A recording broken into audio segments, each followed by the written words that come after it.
Hello friends, Neha એજ્યુકેટરમાં આપનું સ્વાગત છે.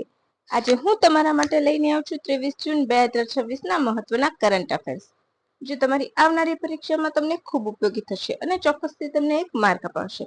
પરંતુ એ પહેલા વિડીયોની લિંક મિત્રો સાથે શેર કરવાનું ભૂલતા નહીં, વિડીયોને લાઈક કરવાનું ભૂલતા નહીં. અને હા, વિડીયોની પીડીએફ પણ તમને ચોક્કસથી મળી જશે. જો તમે મારા જૂના વિડીયો ન જોયા હોય તો જૂના પ્રીવિયસ વિડીયો જોઈ લેજો કે તમને ખ્યાલ આવશે કે હું તમને જે પણ કરાવું છું એમાંથી તમારું કરંટ અફેર આવનારી કોઈ પણ પરીક્ષાઓ છે એમાં આવે છે.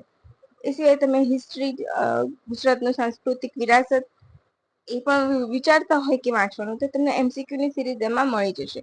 ગુજરાતના સાંસ્કૃતિક વિરાસતમાં મેં હસોતાબેન સેંદાણી અને જોરાવરસી જાદવ બંનેની સિરીઝ બનાવેલી છે, તો એ પણ તમે જોતા રહેજો. તમને ખરેખર ખૂબ મજા આવશે. અને સાથે સાથે હિસ્ટ્રી અને ભૂગોળ પણ ચાલુ છે અને એની ઉપર આગળ કામ પણ ચાલુ છે. તો ચલો ફ્રેન્ડ્સ, હવે બિલકુલ પણ સમય બગાડ્યા વગર આજના પ્રથમ પ્રશ્ન તરફ આપણે આગળ વધીશું. ITLOS ના ન્યાયાધીશ તરીકે વિમલ પટેલની કેટલા વર્ષ માટે નિમણૂક કરવામાં આવી છે? હાલમાં જ ITLOS ની ન્યાયાધીશ તરીકે ભારતીય વિમલ પટેલની નિમણૂક કરવામાં આવી છે, તો તેઓ આ પદ ઉપર કેટલા વર્ષ પર રહેશે? 9 વર્ષ, 10 વર્ષ, 5 વર્ષ કે પછી 3 વર્ષ? બોલો. તો અહીં આપણો જવાબ આવશે ઓપ્શન એ, 9 વર્ષ. ડન. હવે આપણે પૂરું નામ જોઈશું.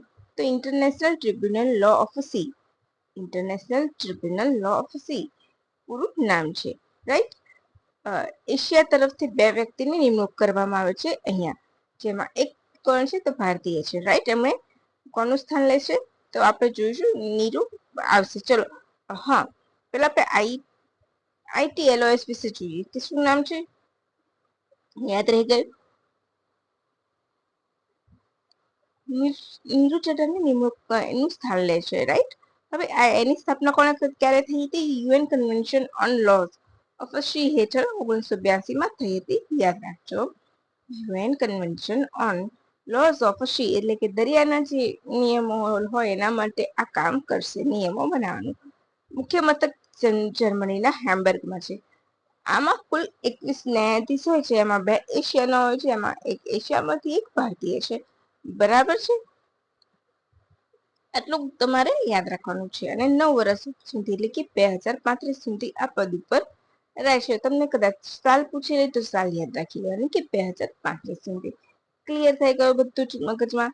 હવે કયું રાજ્ય ભારતનું છઠ્ઠું પૂર્ણ સાક્ષર રાજ્ય બનવા જઈ રહ્યું છે? Option A Gujarat, option B Rajasthan, option C Uttarakhand, option D Mizoram. બોલો. તો અહીં આપણો જવાબ આવશે ઓપ્શન સી ઉત્તરાખંડ. ડન. ટૂંક સમયમાં ઉત્તરાખંડ છઠ્ઠું સાક્ષર રાજ્ય બનશે. કઈ યોજના હેઠળ? ઉલ્લાસ યોજના કેન્દ્ર સરકારે જાહેર કરેલી છે. પૂરું નામ શું છે? Understanding life learning for all society છે. જે પ્રોગ્રામ 2027 સુધી ચાલશે. 15 વર્ષથી ઉપરની વ્યક્તિને લખતા વાંચતા આવડવું જરૂરી છે. નાણાકીય તેમજ ડિજિટલ અને સ્વાસ્થ્ય ઉપર કામ કરી શકે ને એની ઉપર ઓનલાઈન પર કામ કરી શકે છે એ હોવું જોઈએ, તેમજ સ્કિલ હોવી જોઈએ. આ બધી વસ્તુને ધ્યાનમાં લઈને આ પૂર્ણ સાક્ષરતાનો આપવામાં આવે છે. પૂર્ણ સાક્ષર એટલે શું? 100%? ના, તો યાદ રાખજો કે 95% થી ઉપર ત્યાં લોકો લખી વાંચી શકતા હોય, ડિજિટલ નાણાકીય ડિજિટલ માધ્યમે નાણાંનો ઉપયોગ કરી શકતા હોય, ત્યારે આ ટેગ આપવામાં આવે છે, બરાબર. સૌપ્રથમ મિઝોરમ, ત્યારબાદ ગોવા, ત્રિપુરા, હિમાચલ પ્રદેશ. 5 રાજ્યો છે, યાદ રાખજો, બરાબર છે. આટલું ઇનફ છે. આગળ પણ તમને ખૂબ કરાવ્યું છે એના વિશે. હવે ત્રીજો પ્રશ્ન. ઇન્ટરનેશનલ ઓલિમ્પિક ડે દર વર્ષે ક્યારે ઉજવવામાં આવે છે? Option A 21 June, option B 22 June, option C 23 June, option D 1 પણ નહીં. બોલો. ઇન્ટરનેશનલ ઓલિમ્પિક ડે ક્યારે ઉજવવામાં આવે છે? એટલે કે આજ રોજ, એટલે કે 23 જૂનના રોજ દર વર્ષે ઉજવવામાં આવે છે. ડન. ચાલો આગળ જોઈશું. આપણે બધા ડે વિશે તમને અહીંયા માહિતી મળશે, રાઈટ. દર વર્ષે 23 જૂનના રોજ ઇન્ટરનેશનલ ઓલિમ્પિક ડે ઉજવવામાં આવે છે.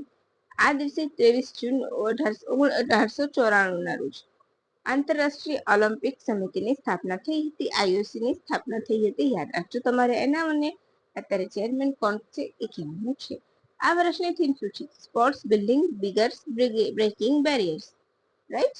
Sports, building, bridges, breaking barriers આ વર્ષની થીમ છે ઓલિમ્પિક ડે ની, યાદ રાખજો. લુઝાને સ્વિટ્ઝરલેન્ડમાં મુખ્ય મથક છે. ઇનફ છે આટલું. પછી આજે બીજો કોઈ દિવસ ઉજવાય છે? 3 દિવસ ઉજવાય છે, યાદ રાખજો. United national public service day, બરાબર છે. સંયુક્ત રાષ્ટ્ર મહાસભા દ્વારા 2002માં આ દિવસ ઉજવવામાં આવ્યો હતો. અને ઉપરનો દિવસ ક્યારે? 1948માં ઉજવવામાં આવ્યો હતો. ઓલિમ્પિક ડે પ્રથમ વખત 1948માં ઉજવવામાં આવ્યો હતો. અને અત્યારે આ વર્ષે નેશનલ પબ્લિક સર્વિસ ડે ક્યારે ઉજવવામાં આવે છે? તો 2002માં પ્રથમ વખત 23 જૂનના રોજ ઉજવવામાં આવ્યો હતો. યુનાઇટેડ નેશનલ, બરાબર. હવે તમારે મને કહેવાનું છે આપણો નેશનલ સર્વિસ ડે ક્યારે ઉજવવામાં આવે છે, બરાબર.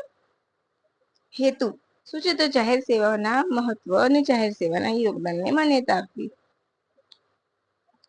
Theme transforming public institution, advancing innovation, accountability, participation and inclusion આ વર્ષની થીમ છે, બરાબર છે. અને એ સિવાય આ વર્ષે દર વર્ષે 23 જૂનના રોજ આંતરરાષ્ટ્રીય વિધવા દિવસ પણ ઉજવવામાં આવે છે. ઇનફ છે, બરાબર. આનાથી બહાર તમારે કોઈ નહીં પૂછાય. હવે નેક્સ્ટ ક્વેશ્ચન. 22 જૂન વર્લ્ડ રેન ફોરેસ્ટ ડે 2017 થી ઉજવવામાં આવે છે. 22 જૂનના દિવસે કયો દિવસ ઉજવાય છે? તો વર્લ્ડ રેન ફોરેસ્ટ ડે. ક્યારથી? તો 2017 થી. ધ ફોરેસ્ટ વિધિન યુ આ વર્ષની થીમ છે. ધ ફોરેસ્ટ વિધિન યુ, યાદ રાખજો. ખૂબ ઇમ્પોર્ટન્ટ દિવસ છે આ. તમારું પ્રૂફ આવશે અહીંયા, બરાબર.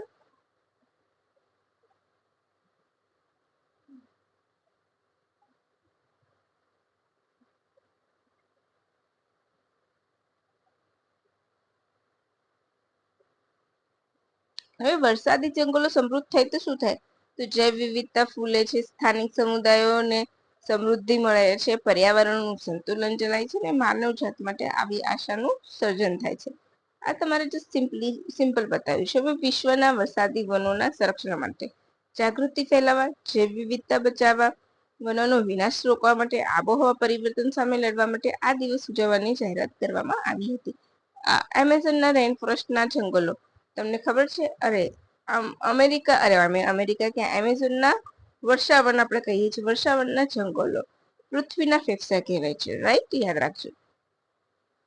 પછી 22 જૂન બીજો કયો દિવસ ઉજવાતો હોય છે?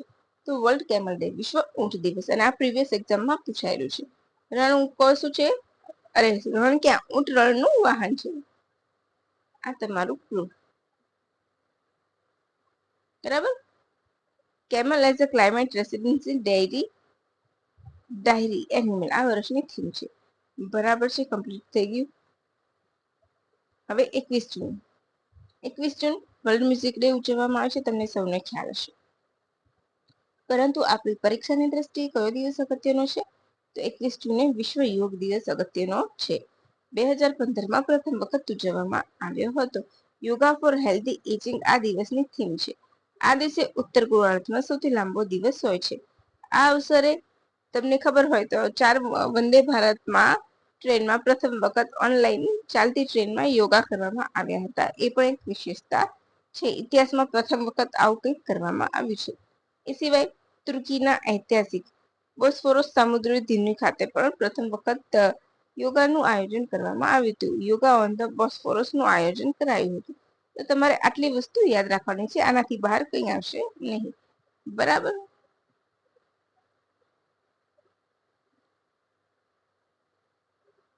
હવે કેમ આપણે જોઈશું 21 જૂન કેમ? તો પૃથ્વીની ધરી પર કેટલા અંશે નમેલી છે? 23.5 અંશે ઝૂકેલી છે. પૃથ્વી સૂર્યની પરિક્રમા કરે છે. આ દિવસે પૃથ્વી પર સૂર્યના કિરણો સીધા પડે છે, એટલે કે કર્કવૃત ઉપર, બરાબર. અને એના માટે થઈને આ દિવસ ઉજવવામાં આવે છે. સૌથી ટૂંકો દિવસ ને લાંબી રાત હોય છે, રાઈટ. ખોટું બોલી? સૌથી લાંબો દિવસ અને ટૂંકી રાત હોય છે 21 જૂનના રોજ, યાદ રાખજો. અને એનાથી ઊંધું 22 ડિસેમ્બરે હોય છે. હવે એટલા માટે જ મેં કહ્યું છે. અહીંયા આપણે લખી આપ્યું છે, જુઓ. 21 જૂન સમર સોલાઇસ કહે છે. સૌથી લાંબો દિવસ ઉત્તર ગોળાર્ધમાં અને ટૂંકી રાત હોય છે, બરાબર. 23 સપ્ટેમ્બર શરદ સંપાત, દિવસ અને રાત સરખા હોય છે. 22 ડિસેમ્બર શું હોય છે? તો વિન્ટર સોલાઇસ, સૌથી નાનો દિવસ અને લાંબી રાત. અને 21 માર્ચ વસંત સંપાત તો દિવસ અને રાત સમાન હોય છે. આ 4 અગત્યની તારીખો છે જે પૂછાતી હોય છે. તમને જોડકાના સ્વરૂપે પૂછાય, નીચેનું જોડકું જોડો અને પછી તમને આ દિવસોની વિશેષતા આપી દે તો કેવી મજા આવે, હે ને? તો યાદ રાખી લેજો. તાજેતરમાં ભારતને, હવે નવો પ્રશ્ન, કયા સંસ્થાના વાઇસ પ્રેસિડેન્ટ, વાઇસ નહીં પરંતુ વાઇસ પ્રેસિડેન્ટ તરીકે નિમણૂક કરવામાં આવી છે? G7, બ્રિક્સ, ITLOS કે FATF? તો અહીં આપણો જવાબ આવશે ઓપ્શન ડી, FATF. અહીંયા કન્ફ્યુઝ ના થતા, ITLOS માં વિવેક પટેલની નિમણૂક કરાઈ છે. જજ છે, સમુદ્રી ઉપર લો હોય છે એ બનાવે છે, જ્યારે FATF અલગ છે. ભારતની નિમણૂક FATF ના વાઇસ પ્રેસિડેન્ટ તરીકે કરવામાં આવી છે. આપણા જેમાં વિવેક અગ્રવાલ 2027 સુધી સેવા આપશે. તેમણે ગિલ્સ થોમ્પસનનું સ્થાન લેશે. હવે FATF તો 1989 માં સ્થાપના થઈ હતી. પૂરું નામ ફાઇનાન્શિયલ એક્શન ટાસ્ક ફોર્સ છે.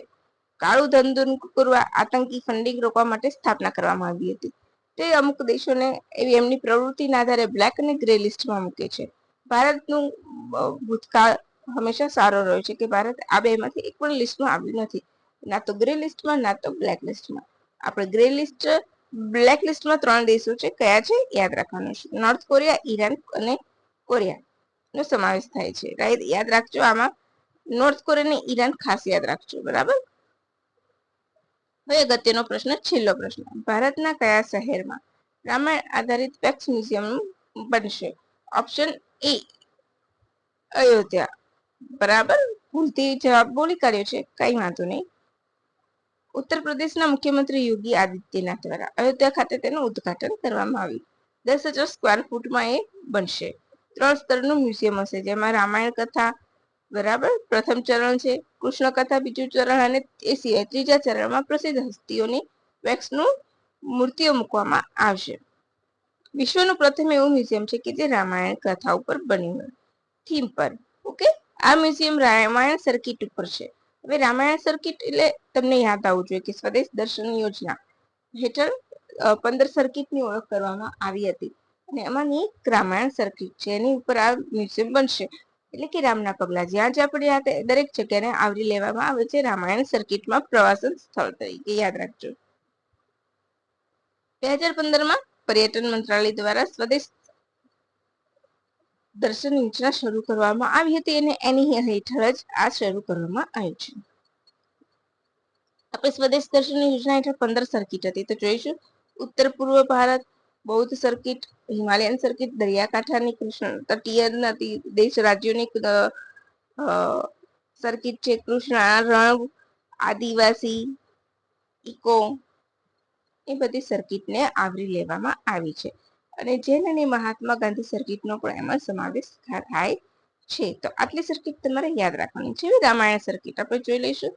અંતર્ગત એવા 15 સ્થળોને પસંદ કરાયા અને વિકાસ કરવામાં આવે છે જ્યાં ભગવાન રામના ચરણ પડ્યા હતા. એમાં મુખ્ય નીચેના યાદ રાખવાના છે. 15 માંથી આટલા યાદ રાખીએ છે. ઉત્તર પ્રદેશમાં અયોધ્યા, સુરૈરપુર અને ચિત્રકૂટ. બિહારમાં સીતામઢી, બક્સર, દરભંગા. અન્ય કયા છે? તો ચિત્રકૂટ, નંદીગ્રામ, જગદલપુર, ભદ્રચલમ, રામેશ્વરમ, હમ્પી, નાસિક અને નાગપુર. આજનું કરંટ અફેર અહીંયા પૂરું થાય છે.